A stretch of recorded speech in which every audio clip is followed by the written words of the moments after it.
This week on the podcast, I am talking about developing your executive presence.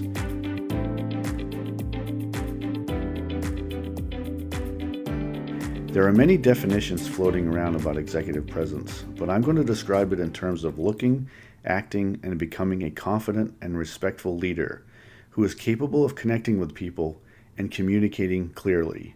Enjoyed the episode this week.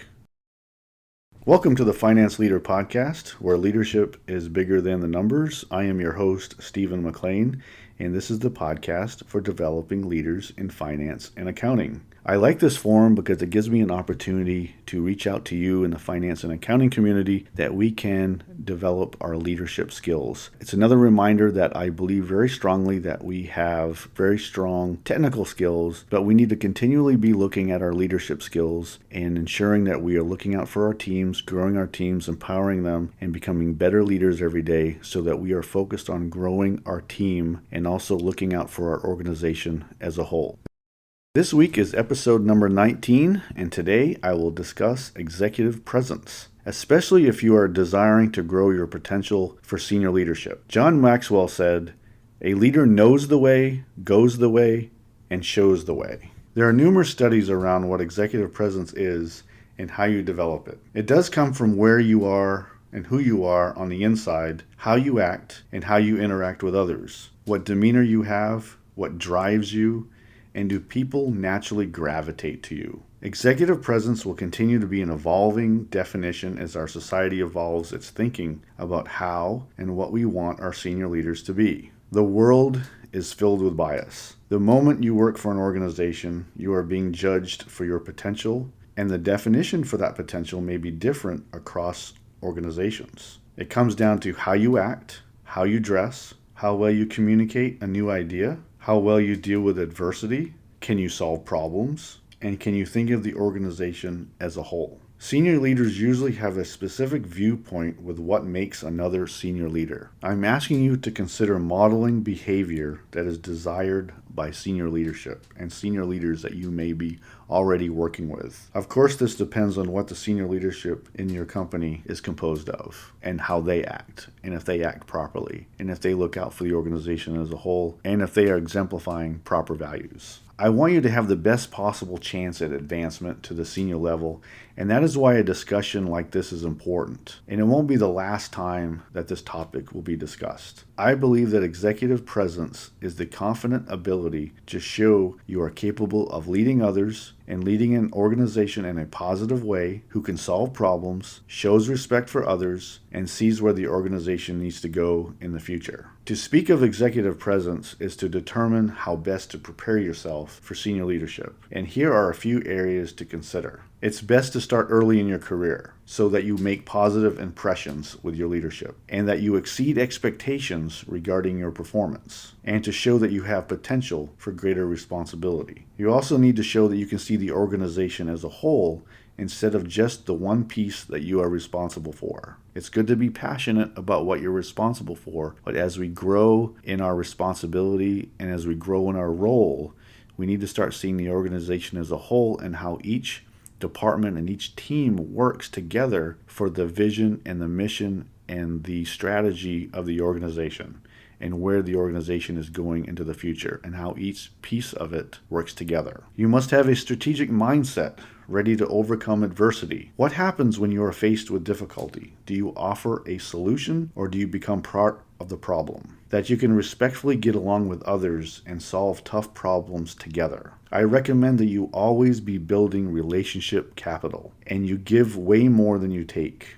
I also recommend and encourage you to bridge gaps in the company wherever you see them. You will make significant gains by being a problem solver. I have found that there are gaps throughout every organization. One team may not be speaking to another team, but they must be doing that to solve the right problem. Once you find that a communication or a leadership gap exists between teams and departments, you have an opportunity to solve a big problem for the organization.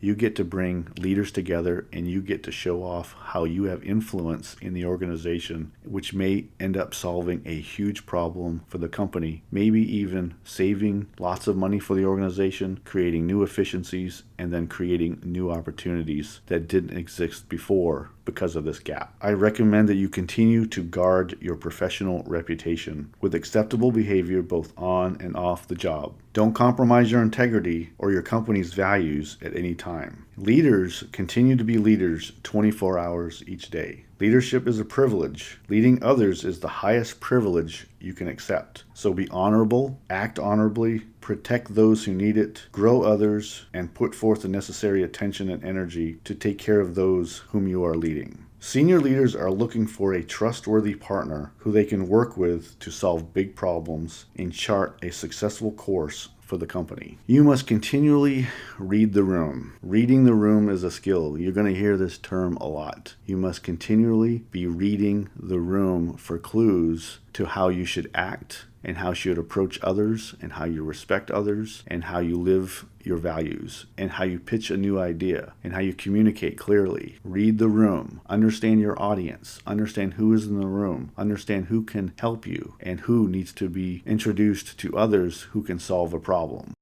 Now I'm going to take you through what looking like a leader, acting like a leader, and becoming a leader is all about. Looking like a leader is about communicating confidence in your mannerisms, your dressing style, and your expressions. How do the senior leaders in your organization dress? What is the norm for dressing? Are they wearing suits? Are they acting casual? Are they dressing casually? I think you must continually dress sharp and look the part of a senior leader. Casual dress, even if considered acceptable, may limit your advancement. Remember back a few moments ago when I talked about bias. Senior leaders often have an internal bias around how people dress. So if you want to advance in your career through a senior leader position, I would recommend dressing sharply, even though the atmosphere and the environment may be telling you to dress casually every day. So that's why I'm cautioning you if you want to dress casually every day, because you may be falling to someone's bias on your potential. It's still real. How you dress communicates your commitment to the organization. It's still a very real fact in a lot of people's minds. So I would consider it very seriously. Do you exemplify confidence? What are the facial expressions and body posture that you have every day? Do your facial expressions and body posture show leadership? Do they show confidence? Do they show that you care? Do they show that you are being positive and are engaged? Does your body posture and facial expressions show that you care about what others are speaking and that you respect others? So I would consider how you sit, how you stand, how you walk, how you express your emotions when speaking with others, when listening. I would consider everything that you do when you are in a meeting, when you're speaking with others, when you're sitting at your desk. Next, I'll discuss what acting like a leader means regarding executive presence.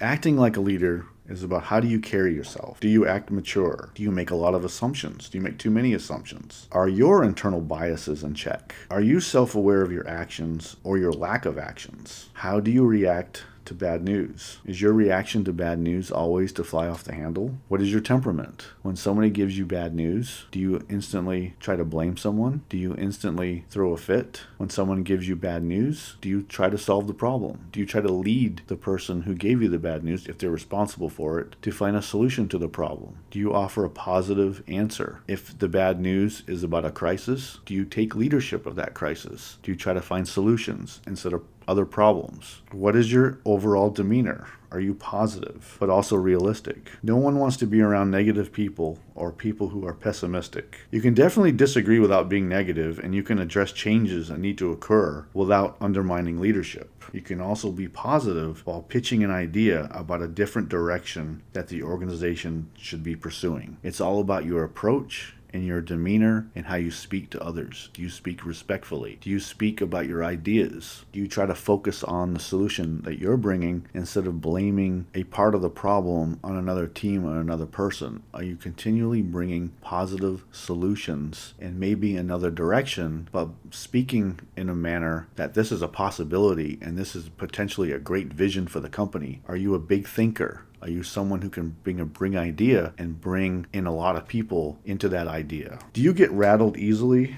when faced with adversity. It goes back to the bad news. When something bad is happening, and when you serve in any kind of leadership capacity, you're going to have moments and you're going to have days that are going to bring bad news and issues that you need to resolve. And how do you overcome that? How do you grasp that crisis? And how do you grasp that problem? How do you overcome it? How do you provide the solutions? Do you jump at it and try to solve the problem? Do you run back into your office and you try to get away from it? Do you blame others? Senior leaders are looking for people to solve big problems, especially problems around a crisis and problems that involve adversity of the company. When you walk into a meeting or a group, do you build relationships with others? Do you connect easily with others, or do you just go to your seat? I also recommend that we all become active listeners. We should listen way more than we speak, and you should be asking intriguing questions so that you learn more about others. When you do meet someone, how much do you talk about yourself without being prompted? How much do you generally try to know about the other person? And do you also remember their name? For the next few moments, I want to talk about being a leader. You should be building trust wherever you go and whatever you are doing. Senior executives have to know that they can trust you and trust you to act for the best of the organization and know that they can confide in you. You must be confident and capable of leading others through tough times. It's easy when things are going well, but leadership is about tackling tough problems. Can you make tough, unpopular decisions for the sake of the organization? Can you see the future? Do you anticipate what needs to get done? Can you achieve results? How well do you communicate and influence your vision with your team and with the organization as a whole? I'm going to talk about one final big idea about when you are working on advancing in your career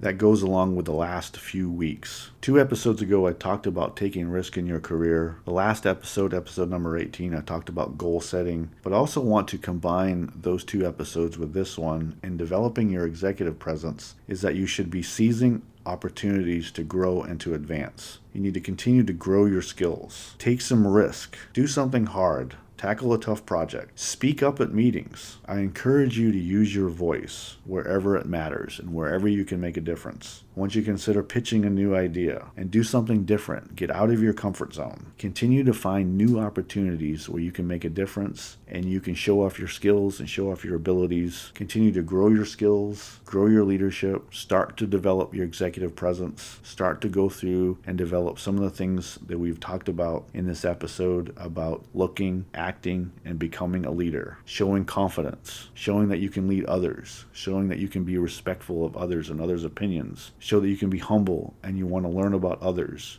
Show that you can build relationship capital that you can use to influence a great idea later. All of these things are going to come together and it's going to be fruitful for you as you develop and advance your career. Now, for an easy win today, if you're interested in advancing your career beyond manager, there are a few things that you can start doing today, but you have to go deep inside yourself to assess and understand yourself better and make some significant changes. Cosmetic changes won't suddenly give you potential for a senior leader position. Now, a few things to consider. Do you deliver results? Can your leadership count on you to get the things done that you are responsible for? Can you deliver results on a tough project that matters the most to your company? Do you speak with confidence? Do you have body language that shows confidence? Do you respect others? How do you handle adversity? Can you lead a team with confidence even during a crisis or a tough situation? Now, I want you to look around at your senior leadership. How are they dressed? How do they convey themselves? How do they communicate and handle adversity? And hopefully you can find some solid examples to follow in your own company. Now, I want you to do the analysis and make the necessary changes to begin your pathway to advancement.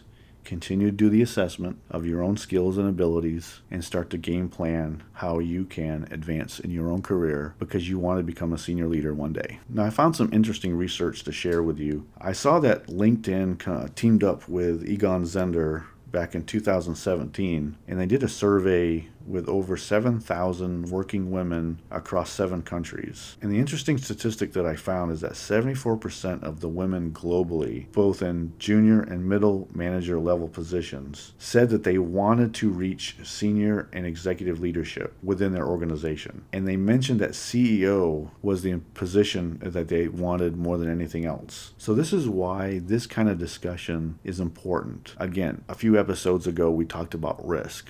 and we talked about goal setting, and we talked about executive presence. So I know that there are managers of teams out there that want to aspire to be CEO, to be CFO. So this is why this is important that you start thinking about now about how you can develop your executive presence and how you can show that you are a confident and respectful leader. This episode is sponsored by my new online course offering through Finance Leader Academy. It's called Advance Your Finance and Accounting Career, Developing a Promotion Strategy that Sets You Apart. Are you having difficulty getting recognition from your leadership despite all the hard work you pour into your job and your organization? This course will help you analyze what you bring to the organization, how you can set yourself apart from your peers, through high visibility work and developing your leadership skills, plus how you can devise a strategy to move ahead. You can go to stephenmclean.com and you can select the store from the menu. We are still in production mode with this course, so I'm offering a limited time offer to buy it now, but this offer will be gone soon. All right, in this episode, we talked about executive presence. Next week is the final episode of season number 2, and I'm going to be talking about becoming your best self. I hope you enjoyed the Finance Leader Podcast. I am dedicated to helping you grow your leadership. I hope you enjoyed the show this week. You can get this episode wherever you find podcasts. If you're enjoying this podcast, please leave a review so that others can get introduced to this forum. I will be reading reviews on future episodes, and it might be yours. And please share with your colleagues. Thank you. Until next time, you can check out more resources at stephenmclean.com and sign up for my updates so you don't miss an episode of the show. And now, go lead your team, and I'll see you next time. Thank you.